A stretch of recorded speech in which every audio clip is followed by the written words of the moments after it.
El título de nuestra enseñanza de hoy es Enfrentando la adversidad. ¿Enfrentando qué? La adversidad. Primero de Samuel, capítulo 22, versículo 1 y 2. Dice la palabra del Señor: yendo luego David de allí, huyó a la cueva de Adulam. Y cuando sus hermanos y toda la casa de su padre lo supieron, vinieron allí a él.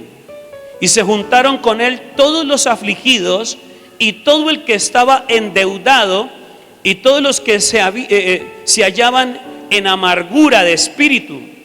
Y fue hecho jefe de ellos y tuvo consigo como 400 hombres. Oiga, tremendo lo que le estaba pasando a David. ¿Qué le estaba pasando a David? Estaba pasando por la adversidad. ¿Y cuál era la adversidad que estaba pasando David? Estaba siendo perseguido de muerte. Había sido amenazado de muerte. Lo estaba acechando Saúl con sus ejércitos. Y entonces él huyó de ese lugar, huyó del lado de su familia, huyó del lado de sus amigos, de sus conocidos, sus parientes, y tuvo que irse a un lugar lejano a esconderse, a un lugar llamado la cueva de Adulam. Y aparte de eso, no solamente tenía esa adversidad, no solamente se sentía perseguido y agobiado por la soledad, porque en medio de la persecución, como se fue solo, estaba agobiado por la soledad. No solamente eso, sino que se le juntaron nada más y nada menos. ¿Quiénes se le juntaron? Los que también tenían adversidad, los que también tenían dificultades. Cuando nosotros nos enfrentamos a las adversidades que normalmente tenemos que enfrentar en nuestro diario vivir, nos sentimos agobiados, nos sentimos agotados porque se hace a veces fuerte la guerra. Las tempestades y las fuertes corrientes de los ríos nos pueden agobiar, azotar, nos pueden arrastrar. Recuerde que Dios nos ha mostrado a todos de que estamos pasando por la zaranda todos. Estamos siendo sacudidos. El tormento que sufren las demás personas también lo estamos sufriendo nosotros. Hemos tenido gente enferma en nuestra familia. Hemos tenido gente que se ha quedado sin empleo en nuestra familia. Tenemos gente en Cali que está pasando dificultades. Y en muchas otras partes y en otros países. Y cuando uno tiene a Cristo en su corazón, el corazón se compunge, se aflige.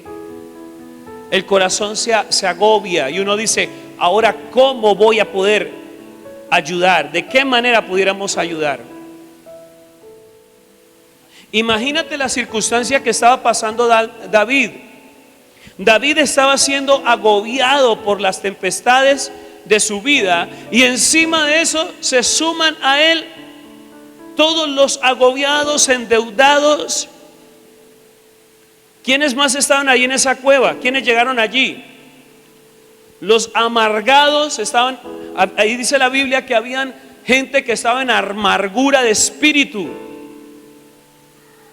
Había gente que estaba sin consuelo, sin aflicción, no tenía consuelo.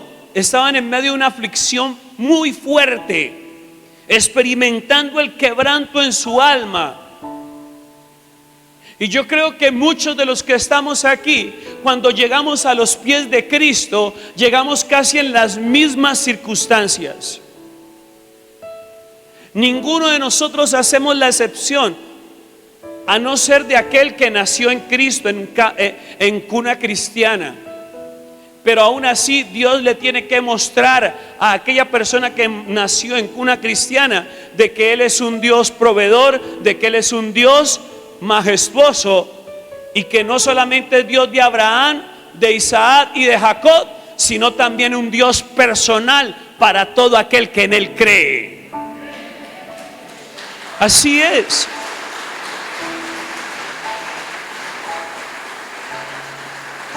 A los que nacieron en cuna cristiana les digo, no existe tal cosa como un Dios que es abuelo. No existe tal cosa. Dios no es abuelo de nadie, ni tatarabuelo de nadie. Dios es padre de todos y de todo aquel que le invoca. Amén. Pero muchos de los que llegamos a los pies de Cristo, llegamos con las ruinas de nuestra vida. En mi caso, yo llegué con la ruina de mi vida espiritual.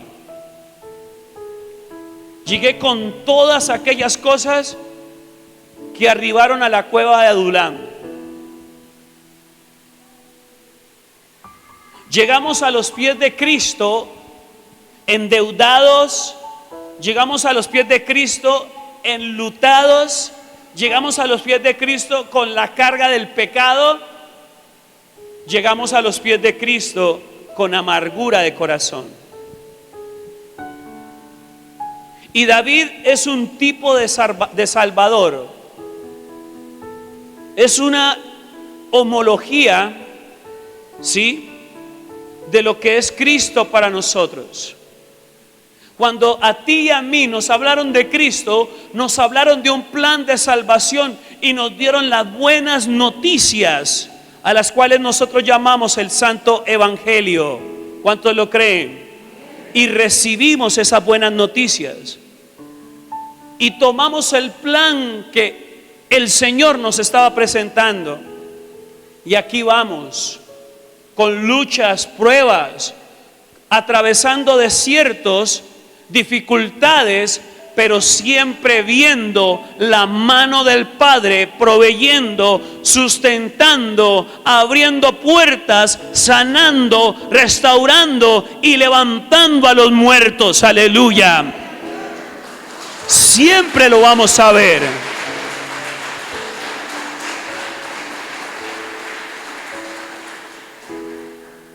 Es difícil para un líder enfrentar algunas situaciones sin la revelación de Dios. Yo creo que el liderazgo, todos los que estamos en liderazgo del pueblo, tenemos un privilegio de parte del Padre. El liderazgo es un arte divino. ¿Qué es el liderazgo? Es un arte divino, o sea que hace parte de las artes, las ciencias y el conocimiento divino, del conocimiento de Dios. Y ninguno podemos liderar a las ovejas, al pueblo, ninguno podemos liderar a las ovejas sin tener la revelación de aquel que las creó, de aquel que nos diseñó a todos. Yo recuerdo muy bien cuando empezó lo de la pandemia, y lo digo como testimonio. Cuando empezó lo de la pandemia y nos dijeron: cierren el templo porque no se pueden congregar ya más. Y durante casi 6 meses el templo estuvo cerrado.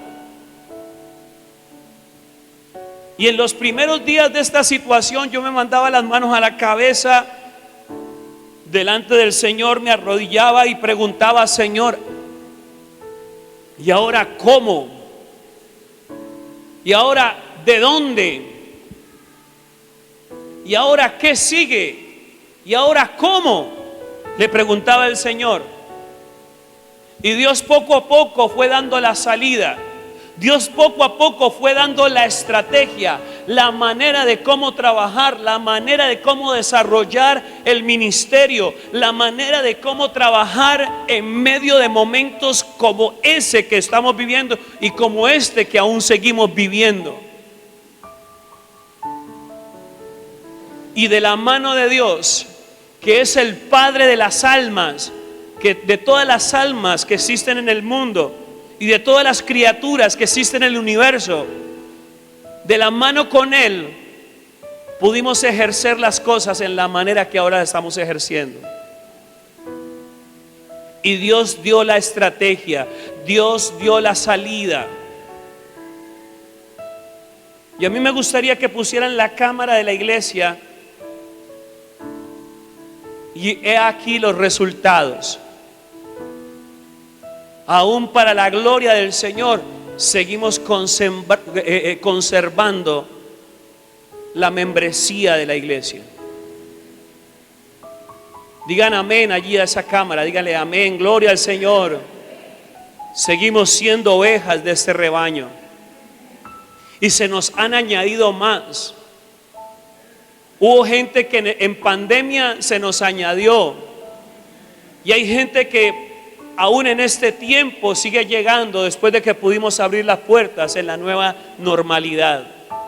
Y aún en la nueva normalidad Dios nos ha seguido dando la estrategia de cómo ejercer el liderazgo, el pastorado, cómo ejercer el ministerio. Aún a pesar de todas los contratiempos, las trabas, los obstáculos que hemos tenido que enfrentar, Dios ha estado presente. Y así como está Dios en la cueva de Adulán con David y todos aquellos que se sumaron, nada más y nada menos que 400 personas, ¿cómo habrá hecho David?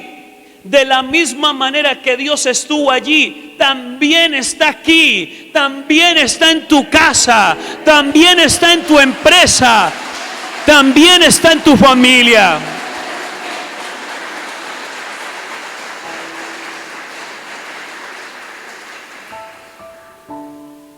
Dios va a seguir proveyendo. Y yo me quedo sorprendido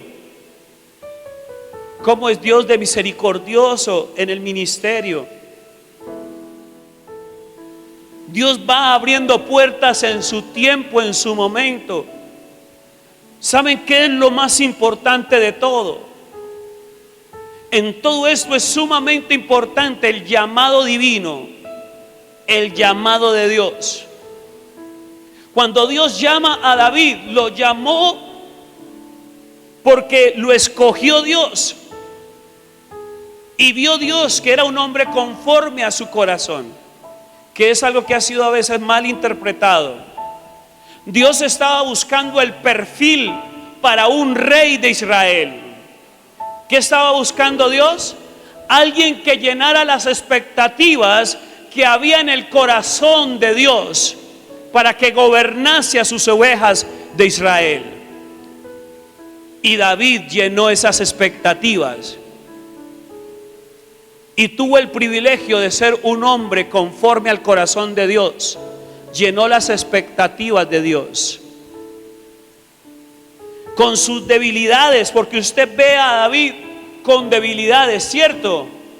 Usted ve a David que es un hombre de carne y hueso, que es tentado, que tristemente cayó, pero Dios lo tuvo que levantar. Y se dejó levantar. Un hombre sensible a la voz de Dios, un adorador. ¿Sabes? A veces no es tanto el que tú te tropieces y caigas, porque mientras hay vida y esperanza, y si tú te dejas levantar en medio de tu caída, tu postrer estado será mayor si te dejas restaurar. David tuvo que enfrentar muchas adversidades, pero tuvo el privilegio de ser llamado de Dios, de ser usado por Dios, y lo más importante aún, que se dejó usar por Dios para ejecutar el plan divino que Dios tenía para esa región, para ese pueblo, para esas ciudades. Y entonces, cuando uno experimenta las adversidades y está bajo la cobertura de Dios, todas las cosas, cuando nosotros clamamos revelación, cuando nosotros clamamos y tenemos una amistad con Dios, Dios todo lo va aparejando.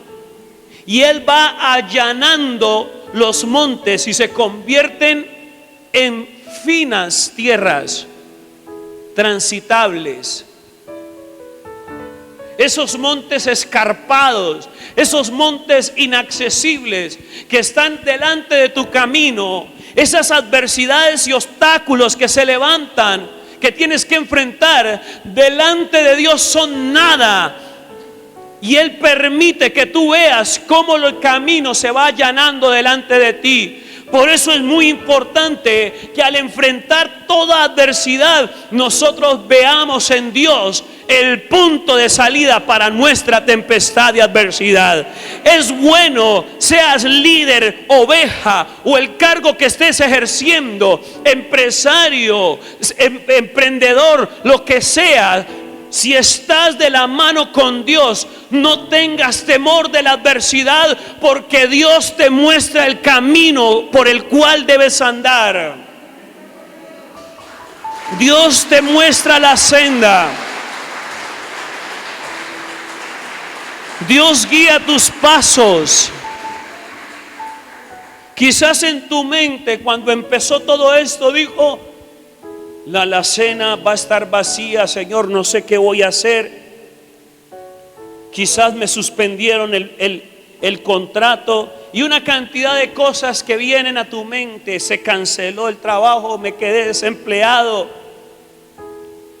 Y por eso la gente en los mercados está mercando estilo apocalíptico. ¿Sabe cuál es el estilo apocalíptico del mercado? Están en el carro y echando y echando y echando, y cuando menos pensó no están pensando en el que está detrás, que también necesita lo mismo que necesita tu casa. Y escasean las cosas por nosotros mismos, porque no tenemos visión a veces. Los seres humanos, generalizo, nos dejamos cegar por las dificultades. ¿Cuáles serían las quejas que tendría David ahí en esa cueva? ¿Qué estaría pensando David ahí en esa cueva de Adulán? Al principio solo. Quizás él salía de la cueva, iba a cazar algún alimento y volvía a su cueva y cocinaba su alimento y se acostaba a dormir, y antes de dormir yo creo que se pegaba sus buenas lloradas. Y entre sus sollozos yo creo que se escuchaba un lamento así más o menos: Señor, ¿por qué te has olvidado de mí? Y hay un salmo que Dios me dio el privilegio de convertir en canción, que dice: toma mi vida cada día más y más, no dejes que mi alma se apague en soledad. La angustia está muy cerca y quiero estar cerca de ti. Ahora más que siempre necesito tu calor. Esa canción se llama En ti esperaré. En ti esperaré. Tú eres mi luz, mi salvación. ¿De quién yo temeré? Si Dios conmigo, ¿quién contra mí? Yo creo que usted la ha escuchado en la emisora. Esa fue la primera canción que Dios me regaló. Y le soy sincero, a veces me he familiarizado tanto con los desiertos, porque empecé estando en el desierto mi vida cristiana, y me he tenido que enfrentar a diferentes estaciones de mi vida en el desierto. Pero doy gloria a Dios porque he conocido al Dios del desierto, al Dios del oasis, al Dios de la cueva y también al Dios de la tierra prometida. Alaba al Señor, porque así también va a ser tu experiencia. Amén. ¿Qué pensamientos brotarían en medio de la soledad de David? Pero Dios lo escuchó. Pero pastor, ¿cómo así que lo escuchó? Sí, le envió compañía. No, pero pues ¿qué compañía? ¿Qué compañía van a ser una cantidad de tóxicos hablando cosas negativas, quejándose, llorando, lamentándose? David, ¿cómo iba a cobrar ánimo en medio de toda esta situación ahí en esa cueva? Yo creo que David ya dejó de llorar cuando llegaron los 400. ¿Por qué? Porque se escuchaba una sinfonía de lamentos, se escuchaba una sinfonía de gemidos en esa cueva. Y de por sí que en las cuevas siempre hay ecos. ¿Por qué? ¿Por qué? Y David, yo creo que asustado, se arrodillaba a orar y decía: Señor, ayuda a ese hombre. Era una sinfonía sin parar, gemidos, lamentos. Y David dijo, quizás en medio de su oración, algo aquí tiene que cambiar. Y le digo por qué Dios le mandó respuesta. Porque esos 400, si usted puede ver más adelante, versículos más adelante, se va a encontrar con un título que dice: Los valientes de David. Los valientes de David. Es posible que esos 400 sufrieron una transformación por el poder del Espíritu Santo, igual que tú, igual que yo. Anteriormente, ¿cómo era la situación en medio de la adversidad? Nos rascábamos la cabeza, nos desesperábamos, nos lamentábamos.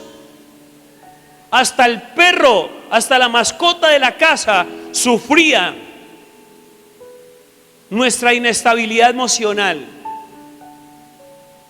Pagaban los platos rotos nuestra esposa, nuestros hijos, pagaban los platos rotos las mascotas de la casa cuando no sabíamos enfrentar la adversidad. ¿Se acuerda de ese tiempo? Que a cada rato había que cambiar de televisor porque la pantalla quedaba quebrada. ¿Se acuerda de ese tiempo? Que había que tener varias vajillas allí debajo del mesón porque cambiamos de vajilla cada rato. ¿Se acuerda? De las lágrimas que se derramaban en la almohada, toda una noche de desvelo preguntándose cómo y por qué. ¿Se acuerda de eso? Y Dios poco a poco ha ido secando tus lágrimas. Y Dios poco a poco ha ido diciéndote: ten fe, ten paciencia, espera en mí. Y mientras la espera, Dios te ha mostrado su misericordia. Mientras la espera en el desierto, Dios ha enviado el cuervo con carne y ha hecho brotar un arroyo en medio del desierto, y no te has muerto de hambre y no te has muerto de sed. Y mientras la espera, tus ropas no se han envejecido.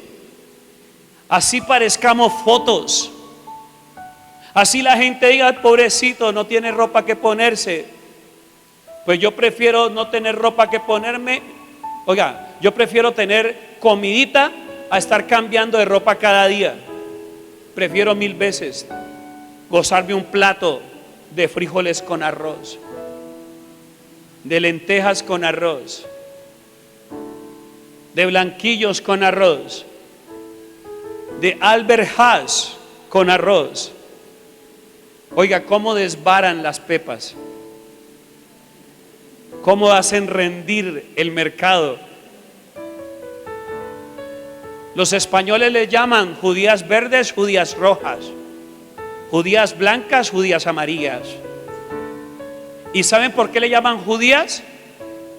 Porque el plato preferido de todos los judíos son las pepas, los granos. Los que nosotros a veces decimos: otra vez lentejas. En esta casa no hay más que lentejas. O mira, ve, se acabaron los frijoles. No temas, al menos eso hay en tu casa. Hace poco, más de una semana, se me acercó un señor, estaba comprando unos huevos para la casa, y un señor se me acercó así secretamente, porque cuando una persona está enseñada a pedir, no le da pena decirlo delante de quien sea. Vea, regáleme, y la expresión, como decía un amigo, es siempre la expresión común va a ser por amor a Dios, como para doblegarlo a uno, ¿cierto? Pero este hombre era una persona ya de edad, se me acerca y secretamente me dice: vecino, por favor regáleme para una libra de arroz. Y yo lo miré y le dije: no, ¿cómo así que para una libra de arroz? Espéreme aquí. Lo dejé con mi esposa y me fui y compré. Había escasez de arroz, ya no había nada de arroz. Compré unas panelas, compré unos frijoles y y compré otras cositas más, y solamente fueron como más o menos unas 5 cositas que compré, y en esas 5 cositas se fueron casi 10,000 pesos. Y yo dije: las cosas están bien caras, y se la entregué al Señor. Uno nunca sabe si en una casa de esta persona se le juntaron los nietos, se le juntaron los hijos sin empleo, y encima de eso está él con su esposa también allí en la casa, y exponiéndose quizás a que estén pagando un arriendo, y eso que corriendo con gran bendición de que tengan su casa propia, porque definitivamente tener casa propia es una gran bendición. En momentos de dificultad, una gran bendición. No tenerla, o sea, tener casa no es riqueza, pero no tenerla, tremendo, ¿cierto? Levante la mano los que tienen casa propia. La gran mayoría de nuestra congregación, los felicito, dele gracias a Dios por su casa, porque muchos están en una cueva. A muchos el dueño de la casa le está diciendo: hágame el favor y se va de aquí. O a otros el dueño les dice: no, no se va de aquí hasta que no me pague los 2 millones de pesos que me den servicios. Y se sienten en una cárcel.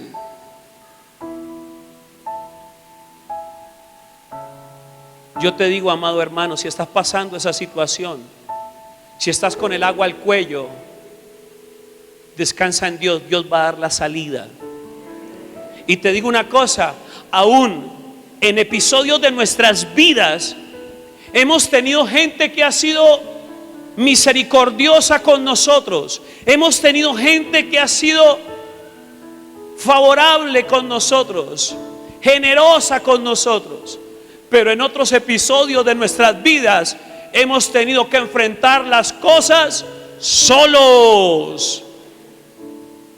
No ha habido nadie que nos diga: ánimo, tú puedes. Pero te digo algo muy claro y muy verdadero: es que Dios siempre ha estado presente. Sea que estés en la cueva o sea que estés en la casa propia, en la adversidad que estés pasando, porque tengamos mucho o tengamos poco, siempre vamos a tener que hablar de alguna situación que nos aqueja. Pero en esas situaciones que nos aquejan está la diestra de Dios pastoreándonos y abriendo nuestros ojos, dándonos entendimiento y dándonos el poder para hacer las riquezas. A Dios es la gloria, el Dios de la cueva, del desierto, el Dios del mar bravío, el Dios de la calma, siempre va a estar con nosotros. Jehová es nuestro pastor, el que nos da fuerza cuando enfrentamos la adversidad. Aleluya. Gloria, gloria a Dios. Dale gloria a Dios.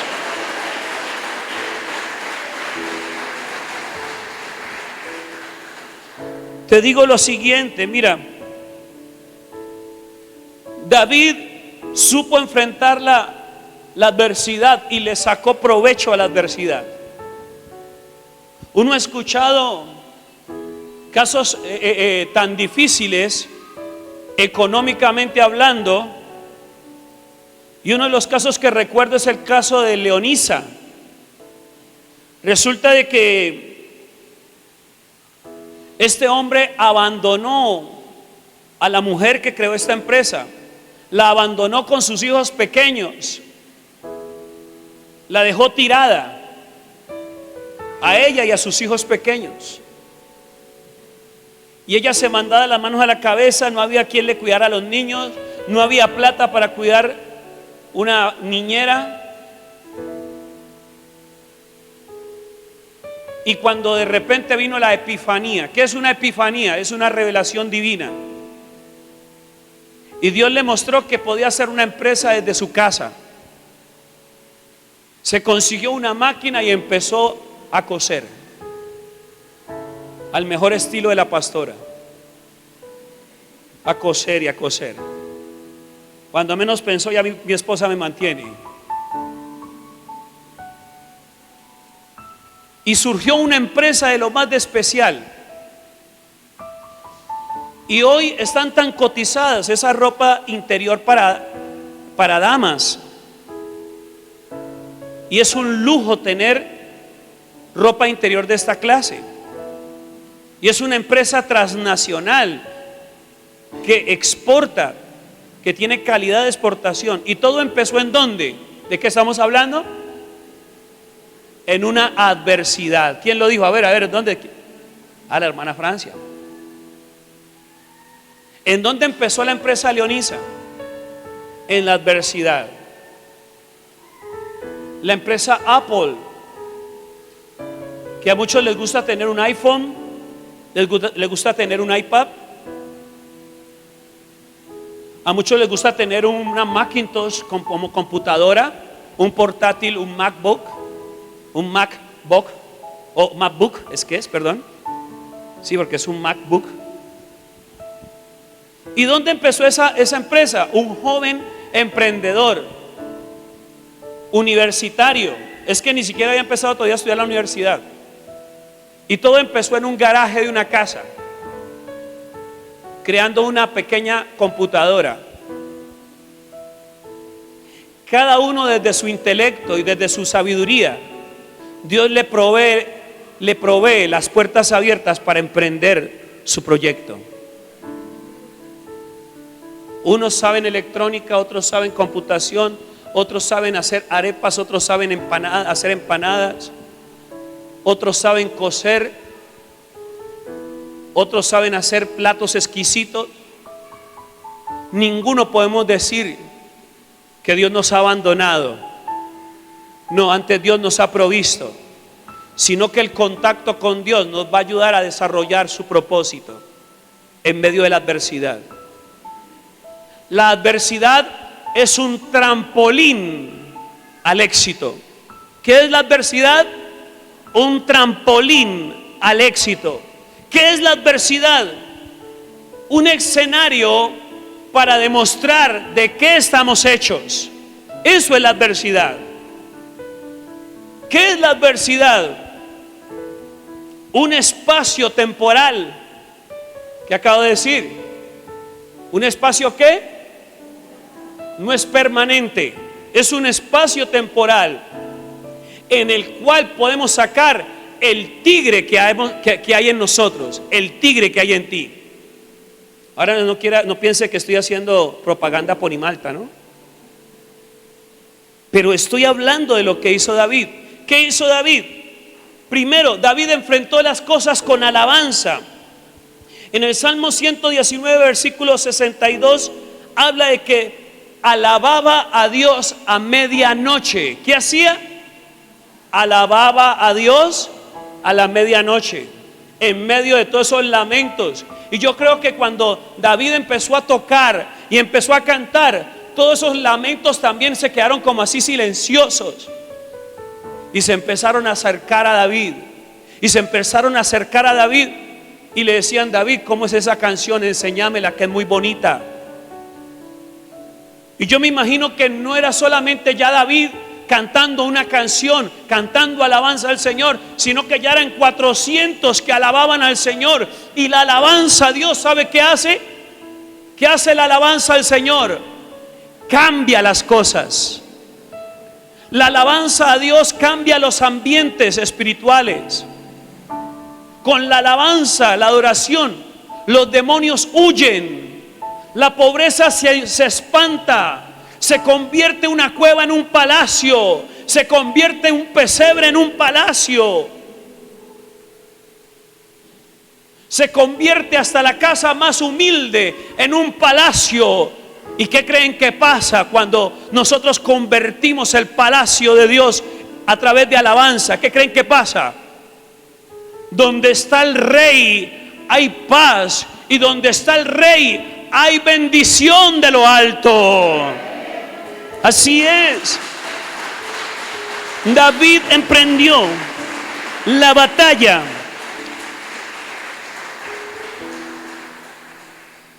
David enfrentó la adversidad con alabanza. 7 veces al día cantaba a Dios, lo dice en el Salmo 119, versículo 164. ¿Cuántas veces al día alababa al Señor? 7 veces al día. Yo le doy gracias a Dios por nuestra emisora.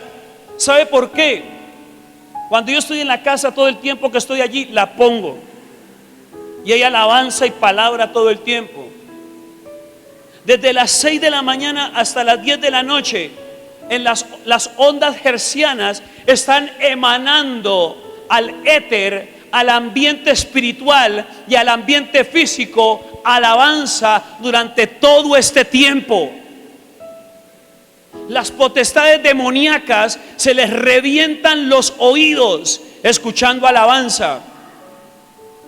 Y todo el mundo muchas veces dice: ay, tan bueno que aquí en Pradera no ha pasado nada tan grave como en Yotoco, como en Buga, como en Cali. Hermano, los demonios están amansados con toda la oración y alabanza que se levantan en las iglesias y con esa emisora sonando todo el tiempo. 7 veces al día alababa David. Tercero y último, alababa a Dios en toda circunstancia. Estuviera la situación difícil o fácil, David siempre que hacía, alababa. No le muestre al diablo su cara de lamento, no le muestre al diablo su cara de tristeza. Alabe. Dile al que está ahí a tu lado, dile: alaba. Alaba a Dios. Amén. David enfrentó la adversidad con otra cosa más, con oración. ¿Con qué? Oración. 1, oraba 3 veces al día. ¿Cuántas veces al día?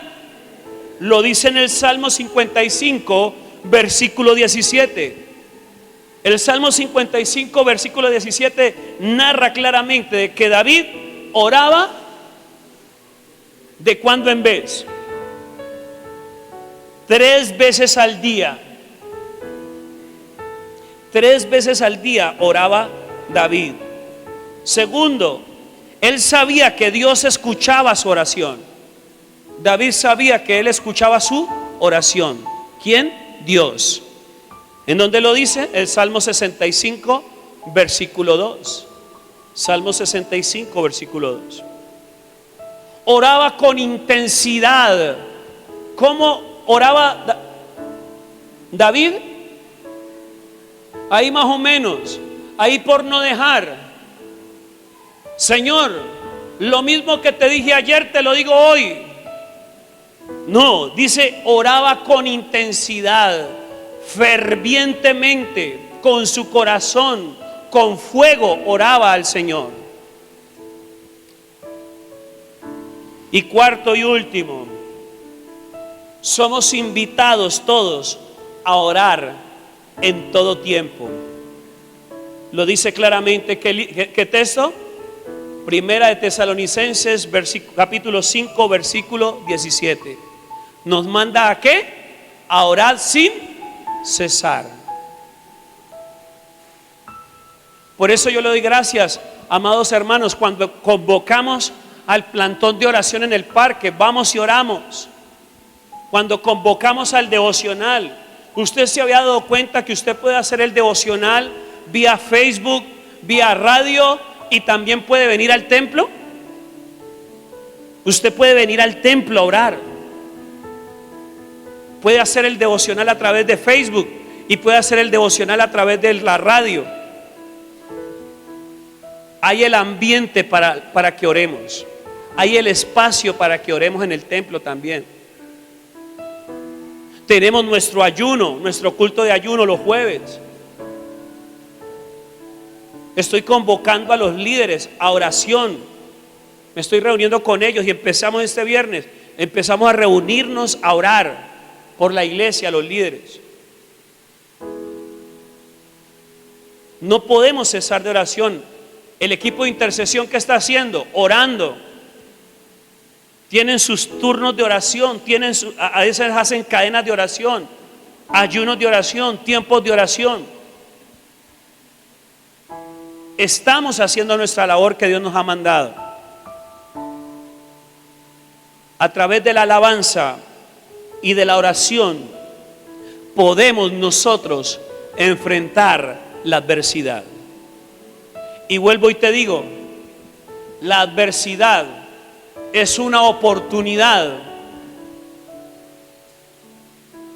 para demostrar de qué estamos hechos. Si somos verdaderos hijos de Dios o no.